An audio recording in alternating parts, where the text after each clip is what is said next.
Chuck Olenek. I'm a reenactor. And for 36 years, I used my hobby of living history and use it in the classroom to try to bring the subject to life for my students. So I'd wear the garb and I'd bring in stuff for the students to handle, realia, manipulatives as teacher talk for things you touch. And I'd have the music going in the background. And this seemed to really work. Well, I'm not in the classroom anymore, but I still have a room full of garb at home, and I still have this passion for bringing the past to life, and I like to play history detective. So I decided to reinvent myself, and now I am pursuing parts of history that I didn't get to teach in my world history classes, and that pretty much has settled into California history. So I've been going up and down the length of the state, telling the stories of the missions and assistencias and presidios. And then I discovered bandits and outlaws. And, that was just another history thread that I had to follow. So I've been tracking down various, outlaws and criminals and following their careers. So what I am doing right now is I'm going to deal with a couple of the last Stagecoach robbers who are part of the bad boy crowd that came out of Tulare County. This would be John and Charlie Ruggles. I hope you stick with me on my journey. Our next set of outlaws. A couple more bad boys that are out of Tulare County, California. This is John and Charlie Ruggles. And what ended up happening with them is, got to back up to their father coming out to California as part of the gold rush, discovering, boy, I really am not good at this. He then gets into farming. He gets married. He's much more successful. He ends up deciding to move his family down to Tulare County. I believe specifically Traver, where he got about 120 or 160 acres of land. And things are going pretty well for himself and his wife, and he's got his 5 kids. But now some cracks are developing. There's a problem with John, the oldest boy. He's being described as odd or not quite right.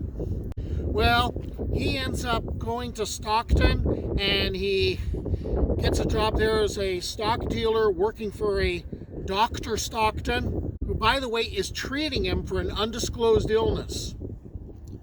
Well, later on, John gets himself in trouble. He shows up in the newspapers, and what he ended up doing was he approached a couple that was taking a walk at night and tried to rob them, and just to get rid of him, the woman said, "Look, we have no money here. Here's my ring. Take it." And as he takes the ring, he goes running off and he fires back at the couple, and the man responds and hits him in the back, and it's a really bad wound. The same Dr. Stockton, who had been treating him for his undisclosed illness and who had hired him, doubted that he was going to live. But he managed to survive somehow, and once he was healed up, he was placed in San Quentin. Well, now letters start flooding in. You've got to release him. You've got to release him. And these letters are coming from prison guards who are pleading for leniency on that 7-year sentence. And there's lawmen and there's lawyers. And then Dr. Stockton gets into it. And he says, well, really what happens is, he's a sex addict. And when I first read that, I went, yeah, right. And then there was a bit of detail about, no, he's just addicted to self-abuse. And to the point of he was making himself an imbecile. That was the quote. And then John's mom gets into the act, and finally, all right, he's granted a pardon. He served less than 2 years of his 7-year sentence. Okay, and he comes back to the area, and he ends up getting some land over by Danuba, gets married, has a daughter named Estella. Things look like they're going well. And then when Estella is 2 years old, her mom dies. And John pretty much loses it, and he hands over his daughter to relatives in Fresno, and he just says, hey, I'm going hunting. And so he disappears into the mountains, and he's kind of trying to get his head together.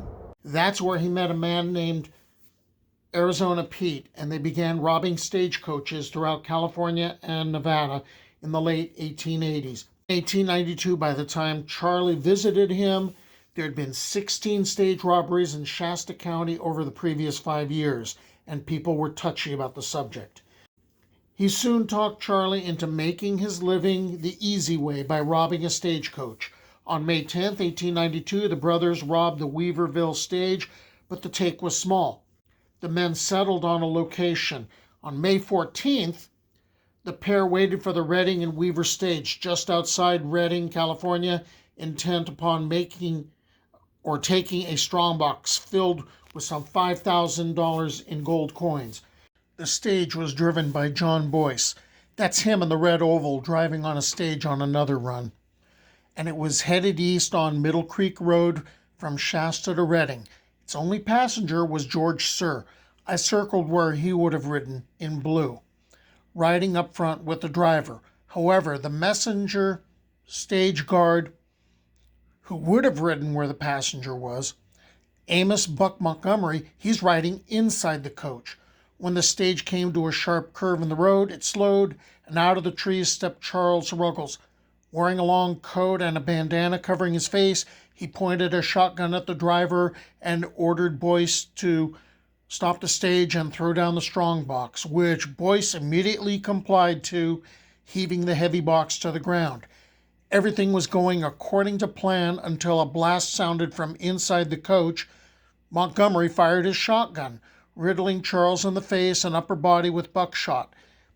As Charles fell, the bandit returned fire, hitting Boyce and Sir in the legs. Then there's more shooting, and soon George Sir, the passenger, and Johnny Boyce, the driver, and Montgomery are all wounded.